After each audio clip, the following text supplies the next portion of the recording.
اچھا تو مطلب جیسے آپ کہہ رہے ہیں کیا سچ میں اللہ کے نبی کو زہر دیا گیا آخری وقت میں؟ جی جی بالکل. یہ بڑی بات ہے، وہ بہت بڑی تو بات ہے عبداللہ یہ۔ ابن مسعود دفن، وہ عبداللہ ابن مسعود کی حدیث ہے نا، وہ تو قسم کھا کے کہتا ہے نا. میں آپ کو دکھا دیتا ہمارے ہوں. پاس تو حدیث کا نالج نہیں ہے نا ہمارے پاس، تو آپ تو ایسا سراپا علم ہے نا، ہم تو آپ کو دیکھتے ہیں، آپ یونیورسٹی ہیں، آپ سے پوچھیں، ہم تو کتابوں کو نہیں کھنگال سکتے نہ، یہاں پہ ایسا ماحول ہے، آپ کو پتہ ہے، میں آپ کو آپ نے بتاتا تو ہوں بھائی. وقف کر دیا نا اپنے آپ کو، اس کے لیے اللہ پاک آپ کو دکھائیں گے حسن العیاری اور مفتی طارق مسعود صاحب کے علیحدہ علیحدہ بیانات. کچھ لوگ کہتے ہیں کہ رسول اللہ صلی اللہ علیہ وسلم کو جو ایک مرتبہ کسی نے زہر دیا تھا، تو کچھ لوگ کہتے ہیں کہ رسول اللہ صلی اللہ علیہ وسلم کو خود جو اس کی گھر والی تھی نعوذ باللہ حضرت عائشہ نے خود زہر دیا تھا، لیکن یہ کچھ لوگ کہتے ہیں کہ نہیں یہ جھوٹ ہے، تو اس نے نہیں دی تھی. پہلے ہم آپ کو دکھائیں گے حسن العیاری کی بیان جو کہتے ہیں کہ رسول اللہ صلی اللہ علیہ وسلم کو زہر دی تھی، تو وہ حدیث سے دکھاتے ہیں، اور بعد میں پھر مفتی اچھا طارق تو مسعود مطلب جیسے آپ کہہ رہے ہیں کیا سچ میں اللہ کے نبی کو زہر دیا گیا آخری وقت میں؟ یہ بڑی بات ہے، وہ بہت بڑی تو بات ہے عبداللہ یہ۔ ابن مسعود دفن، وہ عبداللہ ابن مسعود کی حدیث ہے نا، وہ تو قسم کھا کے کہتا ہے نا.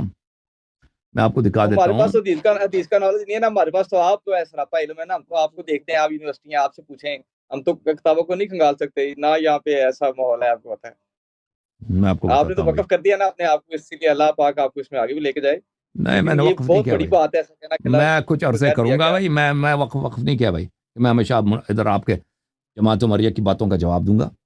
میں کچھ عرصہ کروں گا، پھر اس کے بعد مجھے آگے بھی کام ہے، ٹھیک ہے نا.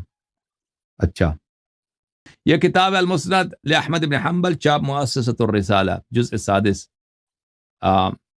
اس کتاب میں یہ مسند عبداللہ ابن مسعود ہے. میں اس کتاب میں آپ کو صفحہ نمبر 115 میں لے کے چلتا ہوں، ٹھیک ہے نا بھائی. جی یہ صفحہ نمبر 115 ہے بھائی. یہ حدیث نمبر 3617 ہے. یہ دیکھو بھائی، یہ حاشیہ نمبر 2 ہے. حاشیہ سمجھتے ہو نا، فٹ نوٹ نمبر 2. جی جی جی اسناد صحیح علی جی شرط مسلم. سند اس کی صحیح ہے بشرط، وہ میں دکھا نہیں رہا بھائی، آپ کہہ دو، کہہ رہے جی جی جی. میں دکھا ہی نہیں رہا تھا، کہہ رہے ہیں جی، کہ آپ جی جی جی. دکان گئے تھے۔ ہاں، وہ کیوں نہیں بولا آپ نے؟ میں تو دکھانا بھول گیا بھائی. یہ 3617 ہے آپ بھائی. کی ورڈ، حاشیہ نمبر 2 ہے. جی جی ہاں، ایسے وہ اوکے، شاعر مثلا شاعر کا مائک آف ہو نا، وہ شعر پڑھ رہا ہو تو آپ سامنے سے کہتے ہیں ماشاء اللہ ماشاء اللہ، اسے جب شعر سنا ہی نہیں دی کیا ماشاء اللہ، ٹھیک ہے نا.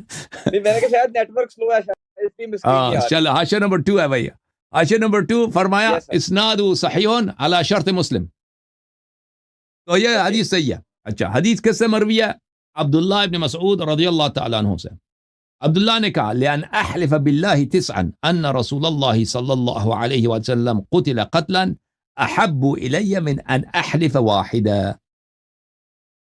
اگر میں قسم کا اٹھا لوں، حلف اٹھا لوں 9 مرتبہ. کتنے مرتبہ؟ 9 مرتبہ. یہ 9 کہ رسول اللہ صلی اللہ علیہ وسلم مقتول ہیں، ان کا قتل ہوا ہے. یہ یہ حدیث مجھے میں نام زیادہ لیں گے پسند ہے عبداللہ کہ بن اگر میں مسعود ایک کا. دفعہ کہہ دوں، اس کے مقابلے میں ایک دفعہ قسم اٹھاؤں، کہ وہ کیا ہے جی جی بالکل. کہ ایک دفعہ قسم کہوں. مقتول ہے۔ ہاں، دو چیزوں کا، 9 دفعہ قسم کہوں یا ایک دفعہ قسم کہوں کہ وہ قتل ہوئے ہیں. میں کہتا ہوں مجھے زیادہ پسند ہے کہ 9 مرتبہ قسم کھا لوں. یعنی اگر یہ دوسرے بالفاظ دیگر، یعنی رسول اللہ صلی اللہ علیہ وسلم 100% نہیں، 900% اوکے شہید دنیا سے گئے، قتل ہوئے. وَذَلِكَ بِأَنَّ اللَّهَ عَزَّ وَجَلَّ، وہ اس طرح کہ اللہ تعالیٰ نے اتخذہ نبیہ، اللہ نے ان کو اپنا نبی بنایا، وجعلہ شہیدا، اللہ نے ان کو شہید قرار دیا. تو نبی صلی اللہ علیہ وسلم مقتول دنیا سے گئے. اب عبداللہ ابن مسعود یہ نہیں کہہ رہا کس نے قتل کیا، اتنا ہی کہتا ہے کہ میں قسم اٹھا ایک دفعہ نہیں، 9 دفعہ قسم کہوں، مجھے زیادہ پسند ہے کہ نبی صلی اللہ علیہ وسلم دنیا سے مقتول گئے. اب کس نے قتل کیا پیغمبر کو؟ پیغمبر کو کس نے قتل کیا نا، بات یہ ہے. اب یہ کہنا، اب بتائیں نا، ہاں، کیا اب یہ کہنا دیکھیں صحابہ والی کوشش کا تسلسل ہے یہ؟ کیا، ہاں بالکل. اب یہ کہنا کہ بھائی کہ وہ خیبر میں جو زہر دیا گیا تھا نا، اس کے اثر سے مرے ہیں، یہ کوئی حدیث کوئی روایت نہیں ہے. یہ تب صرف کیوں زہر علماء دیا کا، گیا تھا؟ ہاں خیبر میں زہر نہیں تب دیا زہر گیا تھا نا. آپ سن لو بھائی، سن لو پلیز، سن لو. خیبر میں یہ علماء کی کیا، علماء کے اجتہاد، علماء کی رائے، اس کی کوئی حدیث نہیں ہے. خیبر سنہ 6 ہجری کا واقعہ ہے. سنہ 6 ہجری میں نبی صلی اللہ علیہ وسلم خیبر میں ان کے لیے زہریلا والا وہ گوشت لایا تھا، دمبے کا گوشت لایا تھا یہودی عورت نے، تو اس گوشت نے شہادت دیا تھا کہ مجھے نہ کھاؤ میں تو نبی صلی اللہ علیہ وسلم نے کھایا ہی نہیں تھا. جب کھایا ہی نہیں ہے تو وہ اس کے اثر سے کیسے مر سکتا ہے؟ ان کی وہ معجزہ ہی یہی ہے ان کا کہ ان کو پتہ چل گیا زہریلی ہے اور انہوں نے نہیں کہا. ساتھ میں ایک صحابی تھا، اس نے کھا لیا، وہ اسی وقت مر گیا تھا. اس صحابی کا نام بھی کیا تھا؟ اس صحابی کا نام تھا، میں اللہ آپ کو بلا کرے، ہاں اس صحابی کا کیا نام تھا بھائی؟ بشر ابن برا ابن عاذب، بشر ابن برا اس کا نام تھا. وہ اسی وقت مر گیا تھا، ٹھیک ہے نا. تو وہ زہر ایسا زہر تھا کہ اسی وقت مار دیتا تھا، اور پیغمبر صلی اللہ علیہ وسلم نے وہ نہیں کھایا تھا. تو یہ کہنا کہ وہ اس زہر کے اثر سے مرے ہیں، یہ ایک جھوٹ ہے، ایک تہمت، ایک بہتان ہے. تو جو بھی ہوا ہے مدینے میں ہوا ہے. جب وہ تبوک سے واپس آ رہے تھے، قتل ہونے کی سازش ہو رہی تھی، تو اس کے بعد جو ہاں دوستو، آپ نے دیکھا ہوگا حسن العیاری کا بیان جو کہتے ہیں کہ رسول اللہ صلی اللہ علیہ وسلم کو زہر کس نے دیے تھے. تو اب ہم آپ کو طارق مسعود صاحب کی ویڈیو دکھائیں گے جو کہتے ہیں کہ رسول اللہ صلی اللہ علیہ وسلم کو کیا واقعی میں زہر دیا تھا، کس نے دیا تھا. تو یہ دیکھیں. ہم میں سے ہر شخص یہ چاہتا ہے کہ جس پریشانی میں مبتلا ہوں فوراً ٹھیک ہو جائے، بالکل ہر چیز فٹ فاٹ صحیح چلے. ایسا دنیا میں ہوتا نہیں ہے، یہ کہیں بھی نہیں ہوتا، اور اسی سے انسان پھر ٹینشن میں جاتا ہے. نہیں ہے بالکل. حضرت عائشہ رضی اللہ تعالی عنہ تھیں یا کوئی دوسری زوجہ، رسول اللہ صلی اللہ علیہ وسلم کو کھانے میں زہر ملا کے دیا گیا. اللہ نے بذریعہ وحی آپ کو اطلاع کر دی، مگر آپ چند نوالے تناول فرما چکے تھے. اس سے آپ صلی اللہ علیہ وسلم کی جان تو بچ گئی، زندگی بچ گئی، مگر ہر سال آپ کو اس کی تکلیف ہوتی تھی اس زہر کی وجہ سے. اور اسی زہر کے اثر سے آپ کو آخر عمر میں بخار ہوا، اور اسی میں آپ صلی اللہ علیہ وسلم کا انتقال ہوا. تو ہر سال اس موسم میں آپ صلی اللہ علیہ وسلم کو تکلیف ہوتی تھی. تو آپ کی زوجہ نے عرض کیا، یا رسول اللہ، یہ وہ زہر ہے جس سے آپ کو ہر سال تکلیف ہوتی ہے. تو آپ نے کیا فرمایا صلی اللہ علیہ وسلم کہ اللہ تعالیٰ نے یہ آزمائش پہلے سے لکھ دی تھی. یہ تقدیر کا عقیدہ جو ہے، یہ ٹینشن ختم کرنے کا بہترین ذریعہ ہے کہ یہ ہونا تھا. بات چل پڑی ہے تو ایک اور حدیث سنا دوں. حدیث میں ہے، صحیح بخاری کی حدیث ہے کہ حضرت موسیٰ علیہ السلام کی ملاقات ہوئی حضرت آدم علیہ السلام سے. حضرت موسیٰ جلالی نبی ہیں. حضرت آدم علیہ السلام سے فرمانے لگے کہ اللہ نے آپ کو ہم سب کا باپ بنایا، والد بنایا. اللہ نے آپ کو منتخب کیا، فرشتوں کو حکم دیا سجدہ کرو، اتنا پروٹوکول ملا. لیکن آپ کو اللہ نے کہا تھا جنت کے اس درخت میں سے مت کھانا.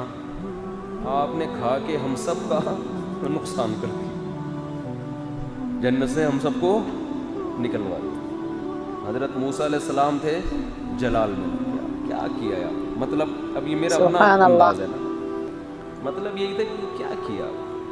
اتنا اللہ نے آپ پر انعامات کیے، مٹی سے بنایا، فرشتوں کو حکم دیا کیا کرو بھائی، سجدہ کرو. اتنا پروٹوکول دیا، اپنے چکر میں ہم سب کو نقصان کروا دیا. نہ کھاتے تھوڑا صبر کر لیتے. آدم علیہ السلام نے حضرت موسیٰ علیہ السلام سے فرمایا کہ اے موسیٰ، آپ نے یہ واقعہ کہاں پڑھا ہے کہ میں نے جنت میں سے کھا لیا تھا؟ جنت تورات میں لکھا ہوا ہے. تو تورات اللہ نے کب لکھی تھی؟ جو اللہ نے تورات لکھی تھی وہ کب لکھی تھی؟ میری پیدائش سے پہلے تھی یا نہیں تھی؟ ہاں بھئی، آپ کی پیدائش سے پہلے لکھی ہوئی تھی. تو کہا جب اللہ نے میرے پیدا ہونے سے پہلے ہی لکھا ہوا تھا کہ آدم پیدا ہوگا، جنت کا درخت کھائے گا، سزا ملے گی، جنت سے نکالا جائے گا، توبہ کی کرے گا، معاف ہو جائے گا، تو جو چیز پہلے سے طے شدہ تھی آپ مجھ میں کس بیس پہ ملامت کر رہے ہیں؟ حدیث کے الفاظ ہیں فحج آدم موسیٰ، آدم اس مناظرے میں موسیٰ پر غالب آ گئے. حضرت موسیٰ کے پاس اس کا کوئی جواب نہیں تھا. کیا مطلب اس حدیث کا؟ آپ کہہ سکتے ہیں یہ تو ہر آدمی غلطی کر کے تقدیر کا حوالہ دے سکتا ہے. کیا خیال ہے بھائی؟ ایک آدمی کسی کو قتل کرے, قاتل کو ہم پکڑیں, سزا دینے لگیں, کہ بتاؤ ازل میں تقدیر میں تو پہلے سے لکھا ہوا تھا کہ زید بکر کو قتل کرے گا اور بکر کا اس ٹائم پہ انا للہ ہو جائے گا. موت کا وقت تو متعین ہے نا, موت کا وقت بھی متعین ہے, کیسے مرے گا یہ بھی متعین ہے. کون ٹرک کے نیچے آ کے مرے گا, کون کورونا سے مرے گا, کون قتل سے مرے گا, کون بیوی سے مرے گا, کس کی بیوی شوہر سے مرے گی. یعنی ٹینشن مراد, دونوں ایک دوسرے کو ٹینشن دیتے. تو یہ تو سب پہلے سے کیا ہے. تو آپ کہہ سکتے ہیں پھر تو جو دلیل آدم علیہ السلام نے دی اور حضرت موسیٰ اس دلیل کے سامنے خاموش ہو گئے, تو وہ دلیل تو آج ہر مجرم دے سکتا ہے. بات آ رہی ہے سمجھ میں؟ اس کا جواب یہ ہے کہ آدم علیہ السلام اپنی خطا پہ توبہ کر چکے تھے, اور جب سچے دل سے توبہ کر لی جاتی ہے تو پھر ملامت کرنا شریعت میں جائز نہیں ہے. ایسے موقع پہ تقدیر کا سہارا لیا جا سکتا ہے کہ جو غلطی میں چھوڑ چکا ہوں, توبہ کر لیا, بس اس پہ کیا کرو, مٹی ڈالو, اب اسے تقدیر کا حصہ سمجھو. اگر زید یہ کام کرے, بکر کو قتل کرے, اور ہم زید کو پکڑ کے بولیں کہ تو نے بکر کو کیوں مارا, وہ کہے پہلے سے کتاب میں لکھا ہوا تھا تقدیر میں, تو ہم کہیں تو نے کیا وہ کتاب پڑھی تھی ہے بھائی جس میں لکھا ہوا تھا کہ زید بکر کو قتل کرے گا. اگر تجھے پہلے سے تقدیر کا علم تھا, تجھے پہلے سے پتا تھا کہ میں بکر کو قتل کروں گا اتنے بج کے اتنے منٹ پہ, پھر اگر تو نے مار دیا تو ہم تجھے مجبور سمجھیں گے. ہم سمجھیں گے بھائی یہ تو جب لکھا ہوا تجھے معلوم تھا تو تو نے تو کرنا ہی تھا یہ کام, تجھے یہ بات معلوم نہیں تھی اس لیے تو نے اپنے اختیار سے یہ کام کیا ہے. اگر زید کی سمجھ میں یہ دلیل نہ آئے کہ نہیں جی تقدیر تو طے شدہ ہے, تو آپ کہیں ٹھیک ہے ہم تجھے مار دیتے ہیں. کیا خیال ہے؟ اور ہم بھی مجرم نہیں ہوں گے, اس لیے کہ مارنے کے بعد پتہ چل جائے گا کہ تیری تقدیر میں ہمارے ہاتھوں مرنا لکھا ہوا تھا. تقدیر برحق ہے, جو ہے پہلے سے طے شدہ ہے, لیکن آزمائش اس وجہ سے ہے کہ ہم میں سے کسی کو معلوم نہیں ہے, اس لیے ہمیں مکمل اختیارات ہیں. یہی وجہ ہے کہ تقدیر میں یہ لکھا ہوتا ہے کہ یہ آدمی جانتے بوجھتے ہوئے مکمل اختیار کے ساتھ یہ کام کرے گا بغیر کسی جبر اور دباؤ کے. یہی بیس ہے جس پر انسان کو سزا ملتی ہے. صحابہ نے تقدیر کے بارے میں نبی سے پوچھا نا کہ اگر بیماری اور یعنی ایک ہر چیز متعین ہے تو ہم دعا مانگنے کی کیا ضرورت ہے؟ تو آپ صلی اللہ علیہ وسلم نے فرمایا دعا بھی قدر سے, دعا بھی کس سے؟ تقدیر سے. اللہ تعالیٰ نے لکھا ہوتا ہے کہ یہ دعا مانگے گا اور اس کی یہ حاجت میں پوری کر دوں گا. اب ہمیں نہیں پتا کہ ہماری تقدیر میں دعا لکھی ہے کہ نہیں لکھی, مانگ کے دیکھ لو پتہ چل جائے گا.